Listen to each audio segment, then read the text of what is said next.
Alguém já perguntou assim para mim, se eu fico nervoso quando eu subo aqui.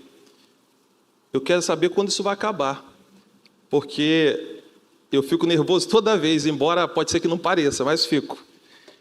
Mas queria primeiro agradecer pelo convite e também gostei do que o pastor falou, que seja uma bênção para todos nós. É uma palavra que já me abençoou bastante, inclusive fazendo um jabá aqui, boa parte dessa pregação, desse sermão, eu adquiri lendo o livro do pastor Davidson, Salmo 23, que é justamente o livro que a gente vai trabalhar essa noite, tá? Então eu te convido para você abrir a tua Bíblia, no Salmo 23, a gente vai ler todo o Salmo.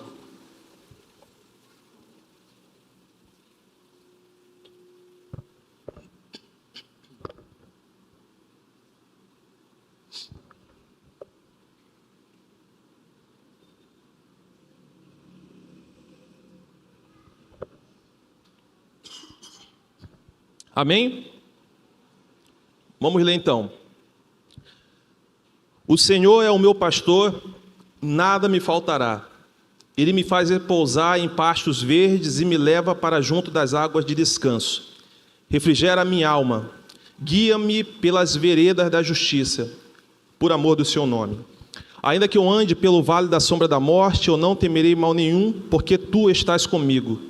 O teu bordão e o teu cajado me consolam. Preparas-me uma mesa à vista dos meus adversários. Unges a minha cabeça com óleo, o meu cálice transborda. Bondade e misericórdia me seguirão todos os dias da minha vida, e habitarei na casa do Senhor para todos sempre. Vamos orar mais uma vez. Senhor, muito obrigado por essa noite maravilhosa, a noite é essa que a gente já sente a Tua presença. Obrigado pelos louvores, Senhor, que o Senhor possa ter de fato recebido tudo quanto foi entoado em Teu nome. E nesse momento, Senhor, é um momento também especial, um momento onde o Senhor fala com a Tua igreja, um momento onde o Senhor traz respostas, ó Pai, para aqueles que estão carentes, ó Deus, de uma resposta do Senhor. Pai, Tu sabes, ó Pai, da minha fragilidade, o quanto eu sou pecador. Apesar de mim, Senhor, a despeito de mim, eu peço que o Senhor possa falar à Tua igreja. Em nome de Jesus, Pai. Amém e amém. Antes mesmo de eu ter me convertido a Jesus Cristo, eu já tinha lido esse salmo. Esse é um salmo que ele se encontra na vida de pessoas em diversos aspectos e situações. É um salmo que a gente lê, por exemplo, quando a gente vai visitar uma pessoa doente. A gente abre esse salmo e diz, ainda que eu ande pelo vale da sombra da morte, eu não temerei mal algum, porque o Senhor está comigo. É um salmo que também a gente lê no momento de vitória. O Senhor está conosco todos os dias. É um salmo que a gente lê quando a gente está com dificuldade para dormir. É um salmo que a gente lê quando a gente está com dificuldade de tomar algumas decisões. É o salmo mais lido da Bíblia. É o salmo mais conhecido da Bíblia. É um salmo, por exemplo, que normalmente está aberto, ele, o Salmo 91, entre outros, em cima da estante, no carro, principalmente a galera do táxi, boa parte dela deixa ali esse salmo aberto. Então é uma palavra muito conhecida, e eu queria essa noite trazer talvez uma perspectiva diferente daquilo que normalmente a gente ouve. E pensando no autor desse livro, o pastor Davidson, no livro dele, até destaca que muitos eruditos, estudiosos, vão dizer que talvez Davi possa não ser a principal pessoa a ter de fato escrito esse livro. O pastor Davidson e a maioria daqueles que leem discorda, acreditam que de fato foi o próprio Davi que escreveu esse livro tão abençoado. Partindo dessa perspectiva que foi Davi que de fato escreveu esse livro, eu queria pensar com os irmãos, não naquela figura de Davi, rei, quando ele acaba, o seu reinado, depois envelhece e morre. Eu queria pensar com os irmãos na perspectiva do Davi, adolescente, jovem, que era um simples pastor, que cuidava das ovelhas do seu pai, e pensar principalmente na vida de um pastor naquela ocasião. Pessoas simples, que passavam dias na rua, talvez semanas na rua, cuidando das ovelhas, alimentando as ovelhas, às vezes andando quilômetros e quilômetros para encontrar uma água para que aquelas ovelhas pudessem beber. Davi, como os irmãos sabem, quando ele vai encarar o gigante, ele se depara primeiro diante do rei Saul, ele conversa. Saul então sugere para ele que ele vista as armaduras de Saul, a espada, tudo muito pesado, e Davi fala assim: meu rei, isso não é para mim. Essas armaduras eu nunca usei, eu sequer consigo andar com essas armaduras. E aí o rei fala assim: mas Davi, você não está entendendo com quem você vai lutar? Você vai lutar contra um gigante, um homem que já tem vários homicídios, várias pessoas já passou pelo fio da espada daquele homem. E Davi fala assim: meu rei, com respeito ao Senhor, eu reconheço que o meu oponente é alguém muito poderoso, mas deixa eu te contar uma história, meu rei. Eu vim de uma origem muito simples, de uma origem muito humilde. Eu era pastor na casa do meu pai, mas acontece que eu sempre tive o Senhor ao meu dispor, ao meu favor. E acontece que uma vez, meu rei, o meu rebanho que eu tomava de contas, ele foi atacado por um leão. E meu rei, acredite, o Senhor me deu tamanha autoridade de poder que eu venci esse leão. Mas aconteceu em outro momento que esse mesmo rebanho meu foi atacado também pelo urso.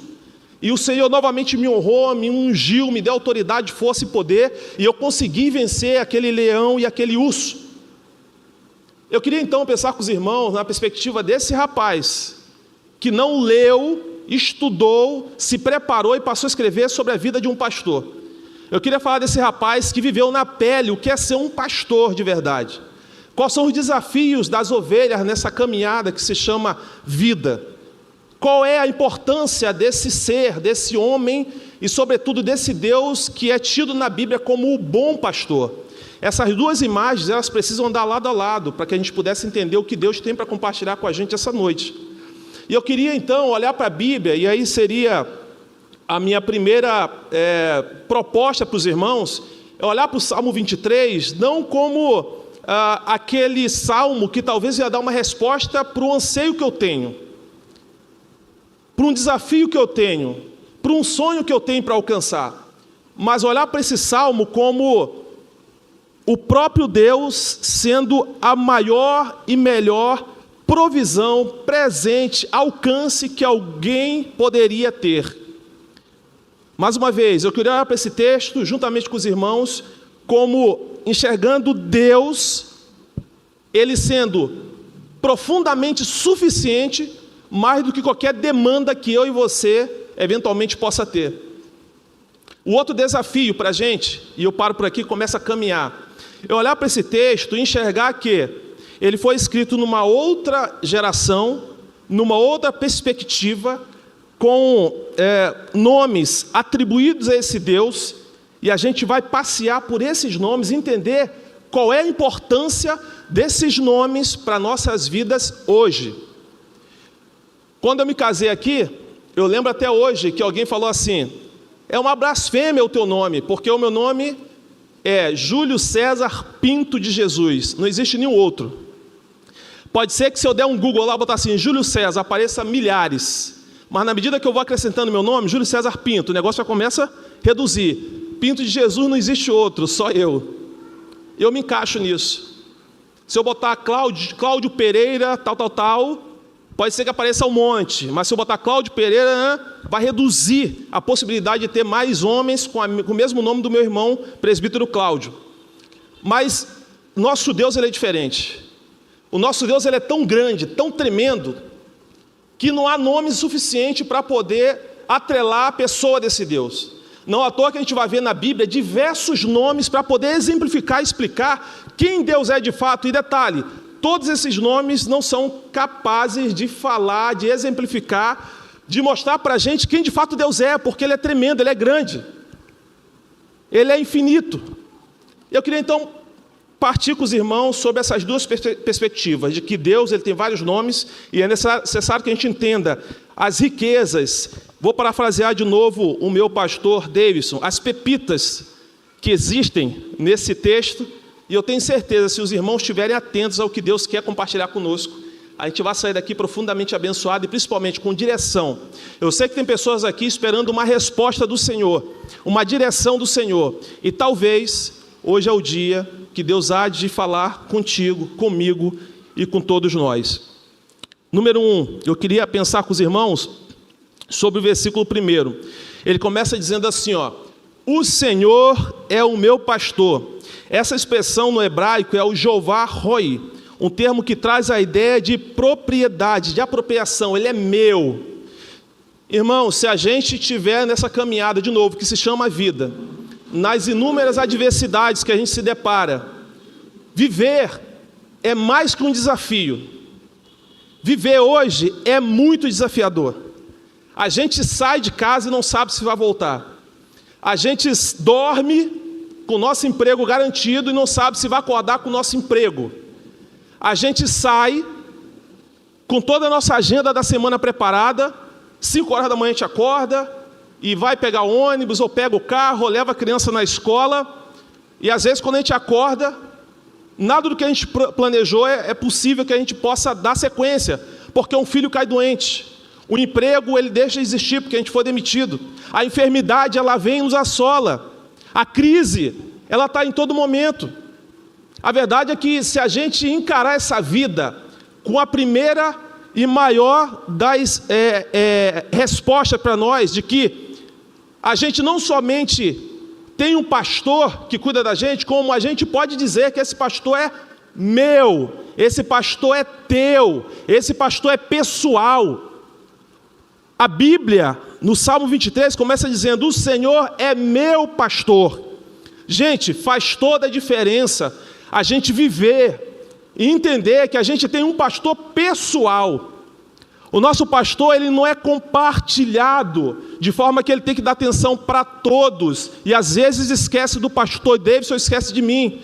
O nosso Deus, ele não é normal, ou melhor, ele não é como a gente é, que olha para um lado, e quando a gente vai olhar para o outro, tudo já se desfez. Não, ele tem um olhar sobre a vida de cada um de nós, ele é pessoal, ele é sobre a tua vida, ele é sobre a minha vida. Por mais que ele tenha vários filhos, e aqui tem vários filhos dele, mas a atenção é 100% para você. Você é um privilegiado por ter um pastor teu. Ele é pessoal, ele é meu, ele cuida da minha vida como ninguém. É como se só existisse uma pessoa nesse mundo, só você, e toda a atenção do mundo tivesse voltado para a tua vida.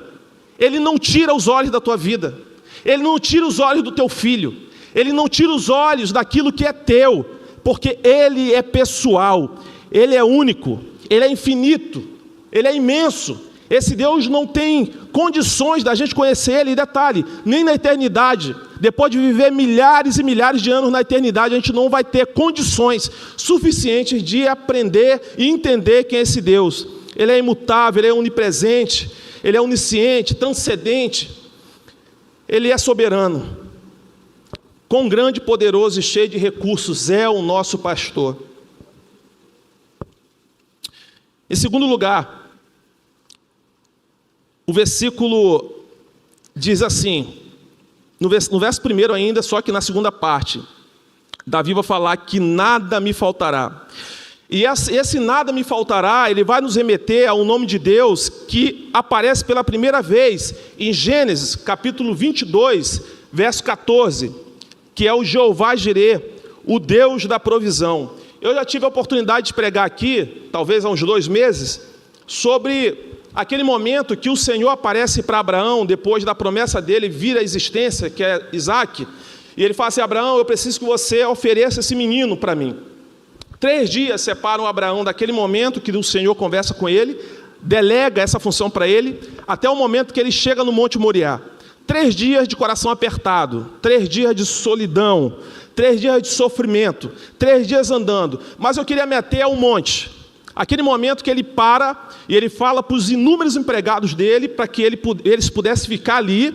As madeiras, o fogo, o cutelo, tudo estava sendo carregado pelos animais. E ele pega aquilo, compartilha com Isaac, que era um jovem, pega o cutelo, pega o fogo e começa a subir. Quando eles começam a subir, o menino pergunta: pai, eu vejo aqui o cutelo, vejo a lenha e vejo o fogo, mas aonde está meu pai, o cordeiro?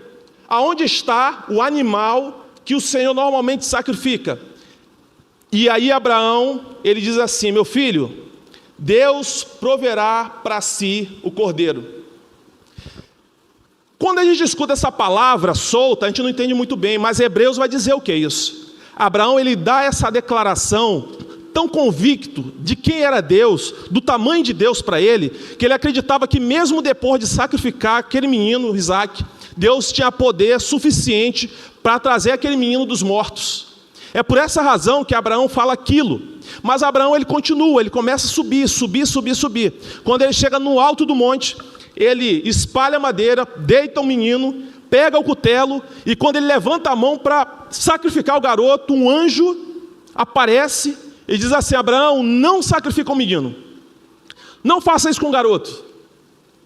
Ele fala assim, vai ali atrás do arbusto e está ali o cordeiro. E aí Abraão vai lá, Abraão sacrifica o cordeiro, e Abraão então decide, ao invés de sacrificar o filho, naquele mesmo monte, ele organiza uma lápide e escreve assim, Jeová Jirê, Deus proverá. Queridos, quantas pessoas não já se deparou com a seguinte situação? A noite está chegando, a pessoa deita, está ali o travesseiro, rola para um lado, rola para outro, e dá 10, 11, meia-noite, 1, 2, 3 da manhã, o sono não vem. Qualquer pai de família já passou por uma situação dessa. Qualquer mãe de família com um certo tempo aí de caminhada conjugal já passou por uma situação dessa. Preocupações tiram o nosso sono. Preocupações mexem com o nosso sentimento, com o nosso emocional. Porque no dia seguinte o problema continua lá. O problema não vai embora muitas vezes quando a gente pega no sono. Quando a gente acorda, a gente chora. Aliás, a gente vai dormir chorando muitas vezes. Mas a exemplo da palavra, e detalhe, quem está pregando aqui não é nenhum coach, é alguém que estudou um pouquinho da palavra de Deus. A palavra de Deus vai dizer que apesar da dor e do sofrimento estar aí batendo a porta, é real, mas é real também que existe um Deus que é conhecido como Jeová Jirê. Existe um Deus que tem solução para todo e qualquer problema, porque a expressão, aliás, a tradução de Jeová Jirê é o Senhor proverá. E o Senhor provê mesmo, gente.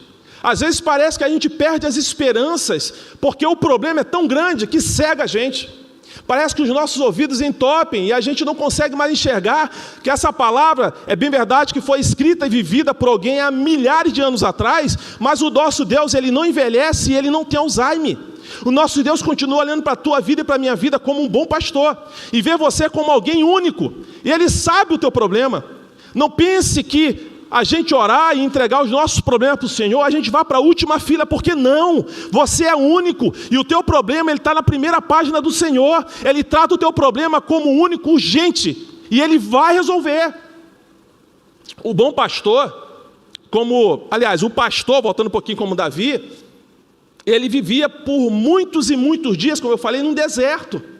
Ele sabe o que é viver no deserto. E querido, se tem uma coisa que o deserto serve, é para que a gente venha ter o mínimo de som possível para escutar a voz que é mais importante em nossas vidas, que é a voz do bom pastor. Muitas vezes nós passamos pelo deserto para estar mais atento à voz do Senhor. O nosso Senhor, Ele não é alguém que olha para o teu problema, para a tua dor e se alegra com isso. Pelo contrário, Ele se entristece com o teu problema também, mas muitas vezes Ele permite, não se agrada disso, mas Ele permite que você e eu passemos por problemas, vivamos o nosso deserto, para que os nossos ouvidos possam estar mais atentos à voz dEle. Davi sabia muito bem o que era estar no deserto e esperando por uma resposta de Deus. Mas esse salmo, como eu disse, ele tem muitos exemplos e muito a nos ensinar. No versículo 2, a parte B, diz assim: leva-me para junto das águas de descanso. Aqui vemos o nome Jeová Shalom no original, que significa o Senhor, Ele é paz. Tempos atrás eu conversava com um querido irmão que estava passando por uma adversidade. Eu falei assim para ele: irmão, todos nós que passamos por adversidade, se a gente não tiver paz, a gente sucumbe. A gente não consegue passar por esse deserto. A paz, ela é fundamental para que a gente possa e consiga passar por esse deserto, que eventualmente você passe ou eu passe. Sem paz a gente não consegue atravessar o deserto. Mas há uma boa notícia para todos nós. O nosso Senhor, o nosso bom pastor, Ele também é Jeová Shalom. Ele é o Deus que transborda a paz. Ele é o Deus que é a própria paz. Ele é o Deus que nos dá a esperança de viver e passar para os nossos problemas, na certeza de que a gente vai conseguir chegar do outro lado, porque Ele está com a gente. Ele é a paz. A primeira vez que esse nome aparece na Bíblia, está lá em Juízes 6:24, quando o Senhor ele aparece, aliás, o anjo do Senhor aparece para Gideão, naquele momento que Israel passava por um momento dificílimo. Os gibeonitas estavam não somente matando o povo de Deus, de Israel, mas estavam saqueando tudo que eles tinham. Estava saqueando a comida, estava saqueando os bens, estava levando algumas pessoas enquanto escravos. E aí Deus, olhando para o povo dele, ele vai e se comunica com Gideão. E aí eu queria compartilhar com os irmãos algo que boa parte dos irmãos sabem.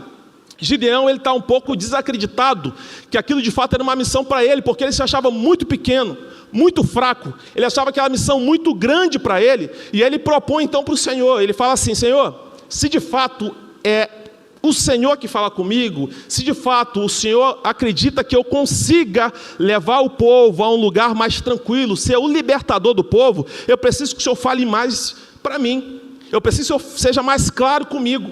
E aí ele fala assim: vamos fazer o seguinte, vai vir a noite, vai vir um sereno, eu vou botar no chão uma lã, e nessa lã eu preciso que o Senhor preserve parte dela seca. Se o Senhor preservar parte dela seca e somente o restante molhado, eu vou entender que é o Senhor. E assim o Senhor faz, o Senhor preserva uma parte seca.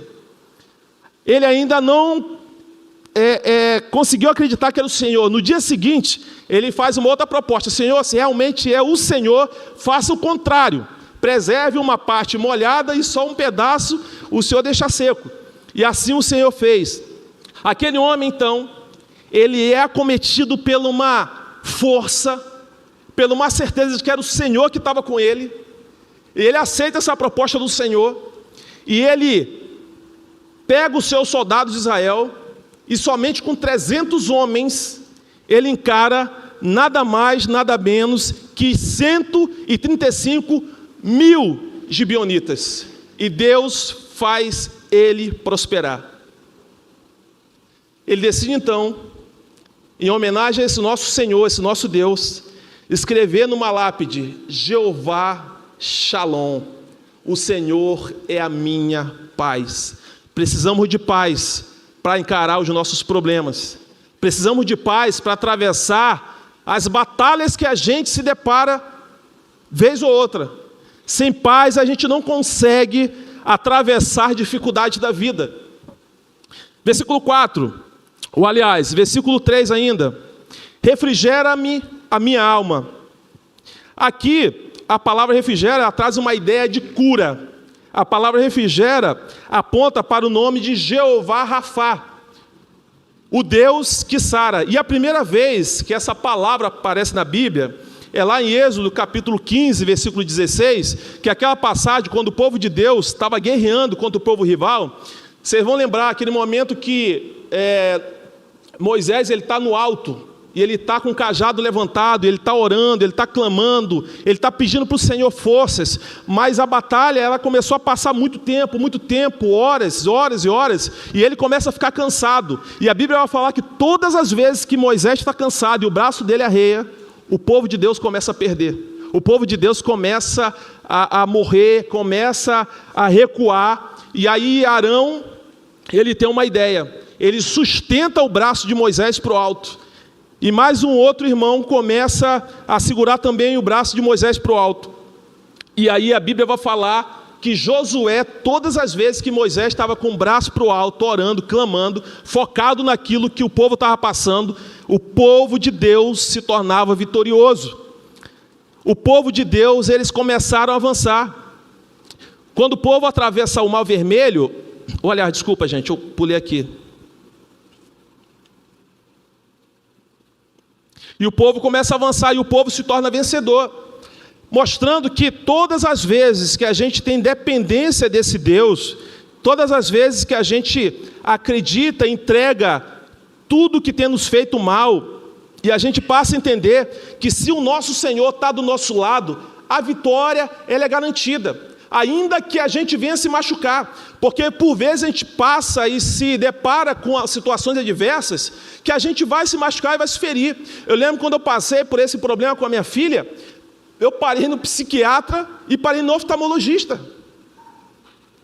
Eu fui para o psiquiatra, eu estava com taquicardia, estava com ansiedade profunda, fui parar no oftalmologista com uma doença chamada serosa central, faz com que a visão fique turva e você não enxerga muito bem, mas olha, apesar disso tudo, Deus me fez vitorioso, e Deus vai te fazer vitorioso também. O fato de você estar sofrendo o golpe, a dor, não é sinônimo de que Deus não está no controle, não. Pelo contrário, Deus está preservando a tua vida, Deus está preservando a tua saúde, mas é necessário que nesse deserto você entenda que a batalha é real e verdadeira, porque o que mais importa diante de uma batalha é a dependência do Senhor. E se você é dependente do Senhor, tenha certeza, Deus vai tornar próspero a tua vida e tudo que você está passando agora. Versículo 3, somente a parte B. Guia-me pelas veredas da justiça por amor do seu nome. O nome que aparece aqui, queridos, no original é Jeová Tsidkenu. O Senhor é a nossa justiça. Jeremias, em Jeremias 23:3, ele passava por um momento bem delicado. O contexto ali era um contexto de cativeiro, era um contexto de injustiça, era um contexto de crise nacional, e eu queria pensar com os irmãos sobre justiça. Quantos de nós, muitas vezes, seja no ambiente do trabalho, seja no ambiente da família, sofremos injustiças? Sequer temos a oportunidade de nos defender, não temos chance. Quantas e quantas vezes o nosso nome ele é rasurado, a nossa imagem ela é deturpada, e por vezes a gente fica com esse prejuízo. Dificilmente, se eu for conversar com os irmãos, eu vou escutar o contrário, que não seja a vingança. Nós somos assim. Nós queremos entregar no mesmo peso e na mesma medida. Às vezes, a gente até quer ultrapassar, a gente quer fazer mais do que a gente recebeu, no pior sentido da expressão. Mas eu queria dizer para os irmãos, a exemplo do que aconteceu com esse rapaz, com esse homem de Deus, Jeremias, e essa expressão ela é revelada justamente nesse contexto de injustiça, Jeová Tsidkenu, que aparece ali pela primeira vez, e mediador, como eu já falei, Deus se revela com justiça. Deus muda a sorte daquele homem, porque ele não fez com a mão, ele não fez com o ímpeto dele próprio. Ele decidiu entregar nas mãos do Senhor tudo que ele estava vivendo. Muitas vezes a gente acaba estragando e, de alguma forma, atrapalhando o processo, porque a gente quer se meter ou meter a mão onde não cabe a gente. Deus, ele cuida de cada um de nós. Deus, ele cuida da tua vida e cuida da minha vida.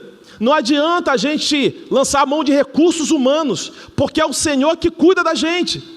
Todas as vezes que a gente se mete em um lugar onde não é para um servo de Deus estar, tudo de errado acontece. A Bíblia está cheia de exemplos assim. Quem não vai lembrar quando Saul, depois que ele começou a fazer coisas que desagradavam a Deus, ele então decide recorrer a outras entidades, e ele vai e recorre lá à mulher que era espírita, para saber do futuro dele, e todo mundo sabe como que foi o fim desse homem. Acabou morto, de uma forma ridícula, por assim dizer, por se tratar de um rei, e morreu distante do Senhor. Todas as vezes que a gente tenta de alguma forma ajudar o processo, a gente só atrapalha, a gente só se dá mal. Mas ainda, no versículo 4, diz assim: ainda que eu ande pelo vale da sombra da morte, não temerei mal algum, porque tu estás comigo, o teu bordão e o teu cajado me consolam. Deus mostra a Ezequiel uma nova organização de terra. Ezequiel ele tem uma visão, isso lá no finalzinho do livro de Ezequiel 48:35. E nessa visão, ele tem uma visão da eternidade, ele tem uma visão da nova Jerusalém. E uma coisa que chamou a atenção desse homem, e ele declara inclusive isso na Bíblia, é assim, ó, abre aspas, Deus mostra a Ezequiel uma nova organização da terra, um novo templo, um culto purificado em Jerusalém renovada. E Ezequiel vai dizer, e ali estava o Senhor. Naquele lugar estava o Senhor. E tem uma boa notícia, porque embora aquilo seja um lugar que está o Senhor, porque é a morada dele, mas eu estou olhando nesse momento para inúmeras casas do Senhor. E aí está o Senhor. E aí está o Senhor. Você que me escuta carrega um templo que foi pago por sangue. Você que me escuta carrega a casa do Senhor. E Ele habita dentro de você. Ele habita em mim. A gente não está sozinho nessa vida, gente. Existe um Deus que largou a eternidade com o Pai, veio para essa terra, morreu numa cruz semelhante a essa, e a partir daquele momento, Ele passou a olhar para a tua vida e para a minha vida, como uma vida que já foi paga com o sangue dEle, que já foi purificada com o sangue dEle, e uma vez purificada, Ele passa a habitar na tua vida e na minha. A tua vida não está dispersa nesse mundo, a tua vida tem uma direção, a tua vida tem um bom pastor, tem alguém que te guia, os teus passos são cuidadosamente guardados pelo Senhor, cada lugar que você pisa é o Senhor que tem aberto o caminho para você pisar. Você não é um órfão, pelo contrário, você tem um pai, eu tenho um pai, e esse pai habita em nós, isso é um privilégio muito grande. Não há motivos para a gente se desesperar. O medo vem e faz parte da vida. Eu conversava com um amigo esses dias, é por causa do medo que pessoas como eu não se afogam no mar, eu não sei nadar. Graças a Deus, porque eu tenho medo. Mas o medo exacerbado, o medo incontrolado te trava e te impede de você avançar para coisas que Deus tem para a tua vida. Porque parece que a gente se esquece de que Deus ele não está distante lá no céu, embora lá também seja a casa dele, mas o Deus que a gente conhece e serve é um Deus pessoal, é um Deus que habita na tua vida e na minha vida também. Não devemos ter medo. Os nossos problemas, mediante ao Deus que habita em nós, não é absolutamente nada. Nós somos privilegiados. Agora mesmo lá em Niterói está tendo uma parada, e nessa parada tem várias pessoas que não conhecem esse Deus que nós conhecemos. Tem várias pessoas que ainda não experimentaram, e a gente tem que orar por essas pessoas, para que elas também sejam alcançadas por esse Jesus. Nós estamos aqui no conforto dessa igreja, com ar-condicionado, com pessoas que amamos, e o principal de tudo, habitando um Deus em nós, que um dia nos resgatou desse mundo tenebroso, e nos botou assentados aqui para escutar um pouco da porção dele. O teu problema, a adversidade que você passa diante desse Deus que se entregou na cruz por nós, não é nada. Ainda que você passe 1 ano com esse problema, Deus se faz presente na minha e na tua vida. E tenha certeza, o que Ele faz por nós é infinitamente maior do que a adversidade que a gente passa, porque nós estamos vivendo com Ele dia após dia. Versículo 5: prepara-me uma mesa na presença dos meus adversários, unges a minha cabeça com óleo, o meu cálice transborda. Essa vitória sobre os adversários nos remete a Jeová Nissi, que é a primeira vez que aparece, aliás, que eu já li, desculpa gente, versículo 6: bondade e misericórdia certamente me seguirão todos os dias da minha vida, e habitarei na casa do Senhor para todos sempre. Queridos, a gente por vezes escuta 2 palavras na Bíblia, na pregação. Não sei quanto já pararam para perceber que essas palavras elas são promessa para nossas vidas, e cada uma delas tem um significado extremamente rico. A primeira palavra é bondade, pequena, mas com um significado extremamente importante para nossas vidas. E a segunda palavra é misericórdia. E aí, tentar exemplificar de forma muito clara o que é bondade. Bondade é aquilo que Deus me dá, mas eu não mereço. Isso é graça, isso é bondade. O que é misericórdia? É aquilo que eu mereço e Deus não me dá. É o inferno, é a condenação eterna. Todos os dias, a gente andando para o trabalho, a gente vindo para a igreja, a gente voltando para casa, a gente tem 2 guardas-costas. Um se chama bondade, Um se chama misericórdia. Nós temos 2 seguranças que nos protegem e nos guardam todos os dias. Qual é o maior desafio que o crente tem nessa caminhada? É não esquecer de quem nós somos filhos. É não esquecer quem é o nosso bom pastor.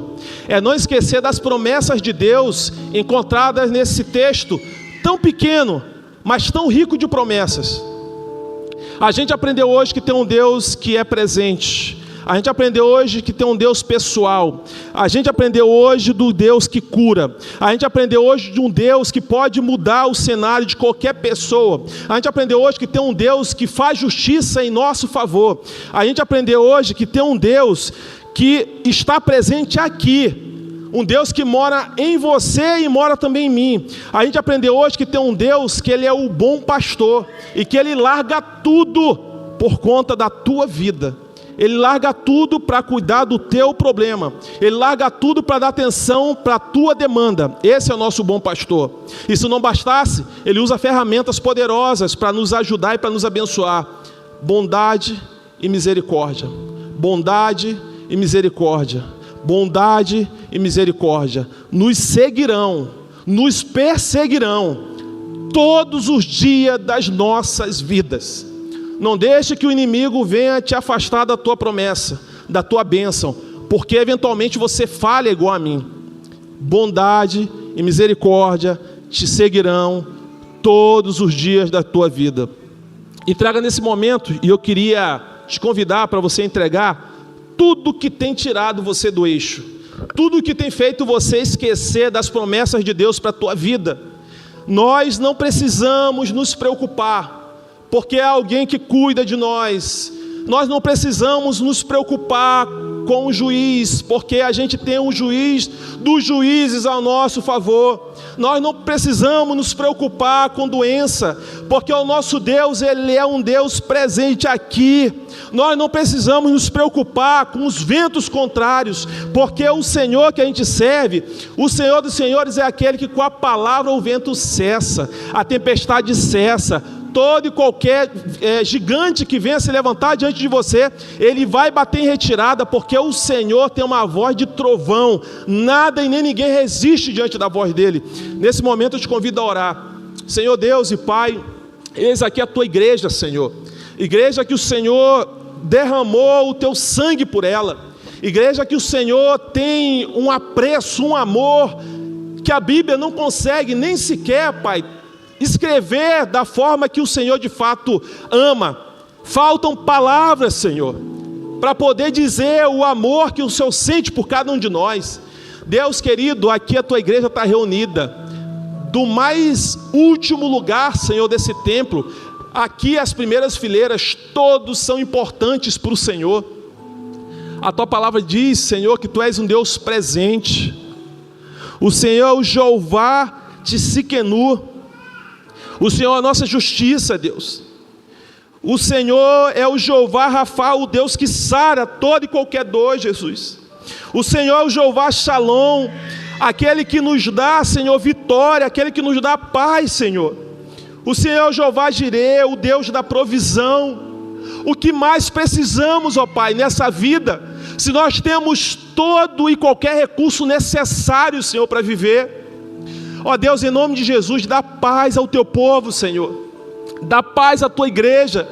Aí a gente vai se aproximar de uma semana, ou melhor, hoje já é mais uma semana.